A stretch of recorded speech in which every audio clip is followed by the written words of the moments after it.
northern Utah, Davis County in northern Utah, northeastern Weld County in northern Utah, until 5:30 p.m. Mountain Daylight Time. At 4:59 p.m. Mountain Daylight Time, a severe thunderstorm was located over Stansbury Park, 7 miles north of Tooele, moving northeast at 40 miles per hour. Hazard, 60 miles per hour, and quarter-size hail. Source, radar indicated. Impact, hail damage to vehicles is expected. Expect wind damage to roofs, siding, and trees.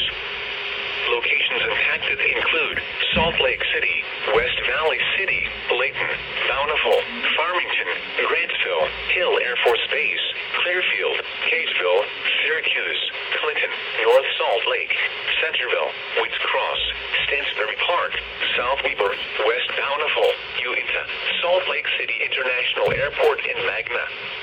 This includes the following highways: Interstate 15 between mile markers 307 and 337. Interstate 84 between mile markers 86 and 87. Interstate 80 in Utah between mile markers 83 and 119. For your protection, move to an interior room on the lowest floor of a building. Large hail and damaging winds and continuous cloud-to-ground lightning is occurring with this storm. Move indoors immediately. Lightning is one of nature's leading killers. Remember, if you can hear thunder, you are close enough to be struck by lightning. If on or near the Great Salt Lake, get away from the water and move indoors or inside a vehicle. Remember, lightning can strike out to 15 miles per hour.